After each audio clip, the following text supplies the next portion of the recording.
আজকে রেডি করে নেব টক ঢ্যাঁড়স, কুল এবং আমের চাটনি রেসিপি। এটা কিন্তু খেতে অসাধারণ হয়েছে। অতি অবশ্যই বাড়িতে এইভাবে ট্রাই করবেন, আশা করি ভালো লাগবে। নমস্কার বন্ধুরা, টেস্টি অ্যান্ড ওয়ান বাইট চ্যানেলে আপনাদের স্বাগত। বন্ধুরা কেমন আছেন? আশা করি বন্ধুরা ভালো আছেন। আজকে যে রেসিপিটা নিয়ে এসেছি, টক ঢ্যাঁড়স আর কুল, টোপা কুল নিয়েছি আর নিয়েছি আম।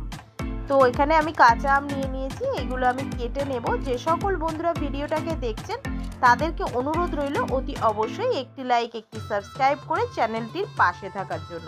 আর যে সকল বন্ধুরা এখনও পর্যন্ত আমার চ্যানেলটিকে লাইক এবং সাবস্ক্রাইব করেননি তাদেরকে অনুরোধ রইল অতি অবশ্যই একটি লাইক, একটি সাবস্ক্রাইব করে চ্যানেলটির পাশে থাকার জন্য। তো আমি এগুলোকে এখন কেটে নেব। দেখুন বন্ধুরা, আমি এইভাবে কিন্তু টক ঢ্যাঁড়সগুলোকে ছাড়িয়ে নিচ্ছি, দানাগুলোকে ফেলে দিচ্ছি, ওপরের পাপড়ি মতোগুলোকে নিয়ে নেব আমি। এখানে আমি কড়াই বসিয়ে দিয়েছি, কড়াইতে দিয়ে দিলাম প্রায় 1.5 চা চামচ মতো সর্ষের তেল, একটা শুকনো লঙ্কা ভেঙে দিয়ে দিলাম এখানে আমি সর্ষে, প্রায় 1/2 চা চামচ মতো সর্ষে। আর এখানে আমি সবগুলো কেটে নিয়েছি, আম, টক ঢ্যাঁড়স এবং কুলগুলোকে ফাটিয়ে দেখে নিয়েছি পোকা আছে কিনা, দিয়ে নাড়াচাড়া করে নিয়ে আমি এর মধ্যে হলুদ দিয়ে দিলাম 1/2 চা চামচ মতো, আর স্বাদ অনুযায়ী লবণ দিয়ে এটাকে হালকা করে নাড়াচাড়া করে আমি ভেজে নেব। এবারে এর মধ্যে আমি দিয়ে দিচ্ছি জলটা দিয়ে ভালো করে নাড়াচাড়া করে নেব সিদ্ধ হওয়ার জন্য। এবারে আমি এটাকে অপেক্ষা করব।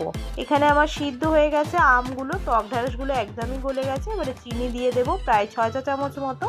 এখানে আমি চিনি অ্যাড করেছি, আপনারা আপনাদের স্বাদ অনুযায়ী চিনিটাকে অ্যাড করে নেবেন। আর যারা চিনি খেতে চান না, সুগার আছে, তাদের অ্যাড করার দরকার নেই, নর্মালি এমনি লবণ দিয়ে চাটনিটাকে রেডি করে নেবেন।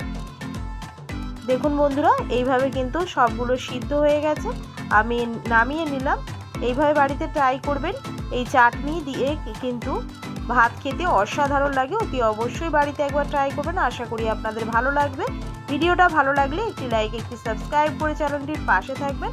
আর তার সঙ্গে কমেন্ট করে জানাবেন রেসিপিটা কেমন লাগলো।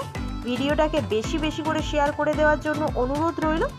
আর বেল আইকনটা প্রেস করতে ভুলবেন না, তাহলে কিন্তু আপনাদের কাছে নতুন ভিডিওগুলো পৌঁছে যাবে নোটিফিকেশনের মাধ্যমে।